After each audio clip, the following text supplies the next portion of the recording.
The tune is in the tree, the skeptic showeth me. No, sir, in thee. Welcome to Ostracon, a podcast that translates fragments into the whole from which they came. Today we're reading To Hear an Oriole Sing by Emily Dickinson. Emily Dickinson lived from 1830 to 1886 in Amherst, Massachusetts. Though she wrote nearly 1,800 poems, only 1 letter and 10 poems were published during her lifetime. Though people knew of her writing, the majority of her poems were not discovered until after her death by her younger sister. Her work was for the most part obscure during her lifetime, and she spent much of her time at home carrying out most of her relationships through correspondence. When her work was finally published after her death, the initial editions were heavily edited, muting the impact that she would come to have on American poetry. It wasn't until the mid-20th century that her original works became the subject of much study and celebration. So let's read and then discuss.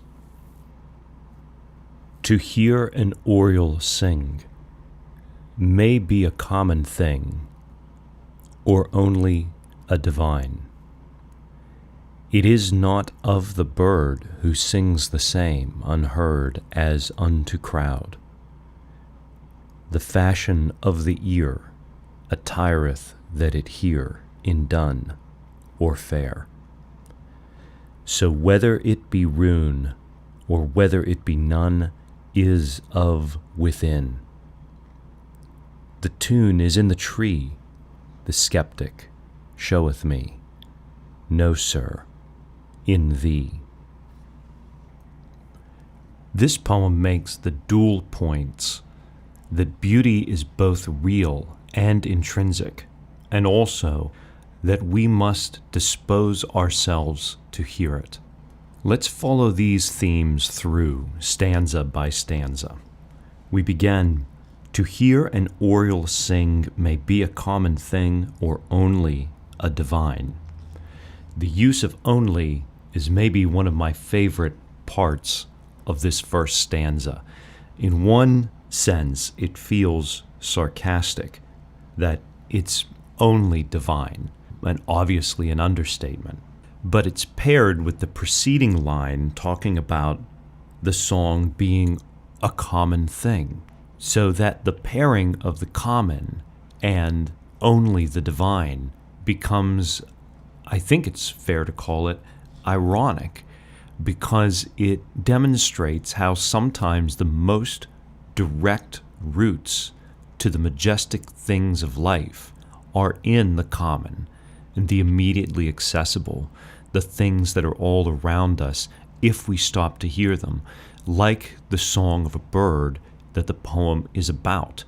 All of these gateways to the divine, in some sense, surround us, and we can either allow them to fall into the background noise behind our other focuses and anxieties, or we can hear them. And when we hear them, then the gateway opens. They may be common or only divine. It is not of the bird who sings the same unheard as unto crowd. So we have here the idea that the bird sings. It's the bird's nature to sing, to make beauty. And the bird does it whether people are listening or not. The bird does it whether there are no people around to hear at all. He sings the same unheard as unto crowd. You could read this just on its surface as a recognition that beauty in the world is present. But we've got to deal with this ambiguous it at the first line. It is not of the bird.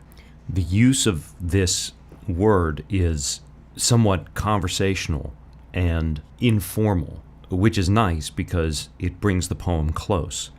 but it must be referring to the situation that has emerged in the preceding stanza. What is it to hear an oriole sing? Is it common? Is it divine?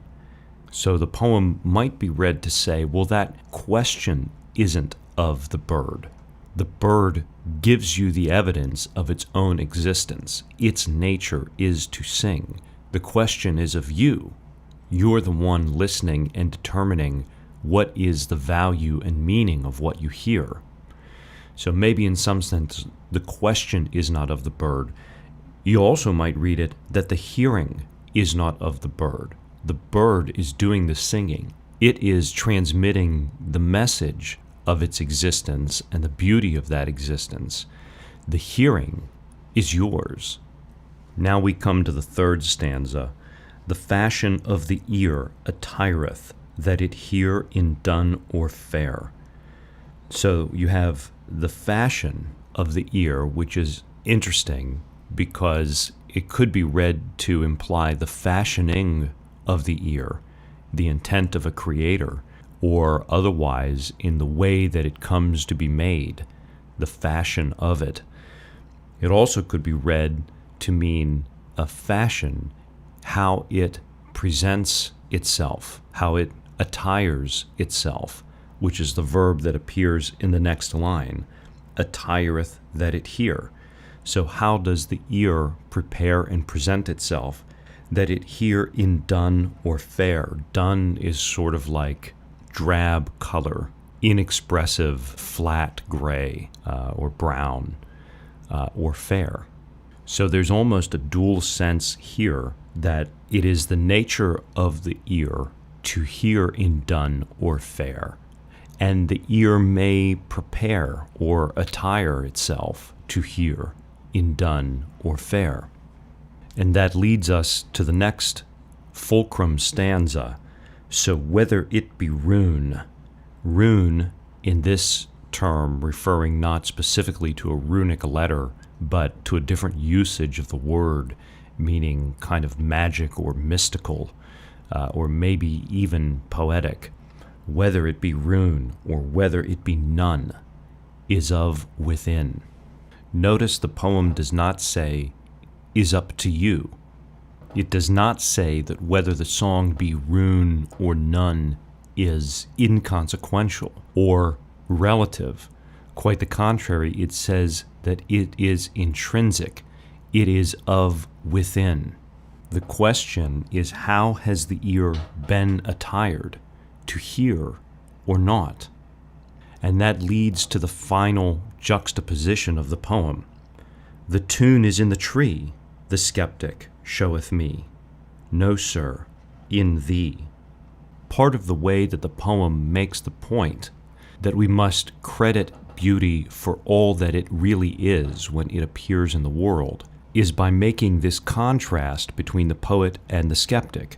It's the skeptic who says, this is just a song in a tree.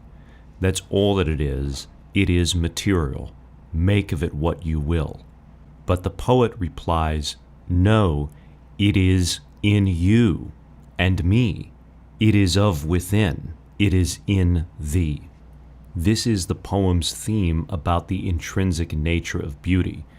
The poem does not say, there's a bird singing. It means whatever you want. That's the point of the skeptic, which the poem contrasts. The poem is insistent that there is something in our nature that is real, that answers to and can align with the bird that sings, unheard as unto crowd, that there is something real in the singing, that it has a corollary in our nature, and that we will answer it in our very nature if our ears are attired to hear. And that reflects the second theme of the poem, that we must dispose ourselves to the beauty that is alive in the world. It reminds me of the psalm which describes deep calling on deep.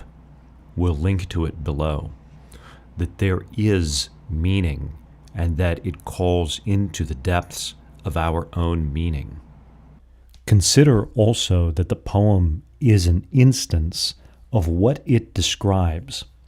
Just as the bird sings and the poem asks the meaning of the song, so the poet speaks, so all the arts speak, and we listen and respond and interpret. Why do we do it? Why are you listening to this podcast now? The skeptic or the cynic might say, this is all just distraction. It amounts to nothing. It is a better thing than other alternatives to take up the limited time we have. But that doesn't at all square with the human experience, or why we create, or why we build museums to the arts, and that we save and preserve and teach them, and learn about ourselves through them. Rather, in the arts, deep calls upon deep, as the bird song in the poem. We'll also link to the text of the poem as we always do, but the link that is supplied here is especially interesting because it includes an AI-generated analysis, which gets it precisely wrong, and I think is maybe an exemplar of the dichotomy between what we are disposed to hear or not hear that is present in the poem. Artificial intelligence says, this poem explores the subjective nature of aesthetic experience and the transformative power of perception. Now, transformative power of perception, fair, but of subjective nature, it says, the poem suggests that the beauty and meaning we find in art or nature are not inherent, and it mentions the, quote, speaker's ambivalence about the nature of beauty, end quote. Well, first of all, the poem is not ambivalent. It is insistent that there is a locus to beauty and that it is part of our nature and the nature of the world, which goes on singing. So the idea of ambivalence is wholly incompatible. But the point about the quote-unquote subjective and the quote-unquote not inherent qualities also miss the mark. The conflict in the poem isn't about whether or not the beauty is there. The conflict in the poem is about whether or not we hear it.